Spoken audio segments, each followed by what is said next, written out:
शब ज़ुफ़ाफ़ यानी सुहाग रात के आदाब। जब दुल्हा दुल्हन कमरे में जाएं और तन्हाई हो तो बेहतर ये है कि सबसे पहले दुल्हन दुल्हा दोनों वज़ू कर लें और फिर जानमाज या कोई पाक कपड़ा बिछाकर 2 रकात नमाज नफल पढ़ें। अगर दुल्हन हैज़ की हालत में हो तो नमाज ना पढ़ें, लेकिन दुल्हा ज़रूर पढ़ें।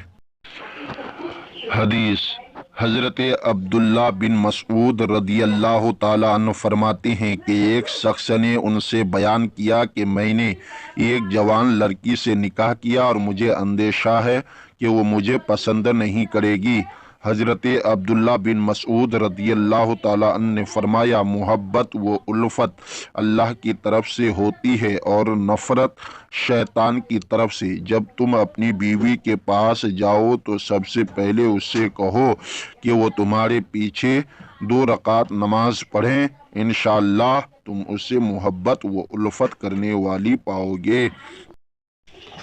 नमाज की नियत की मैंने 2 रकात नमाज नफल शुक्रियाना की वास्ते अल्लाह ताला के मुँह मेरा काबा शरीफ की तरफ अल्लाहु अकबर। फिर जिस तरह दूसरी नमाजें पढ़ी जाती है उसी तरह पढ़ें, यानी पहले अलहम्दु शरीफ फिर और कोई सूरत मिलाएं।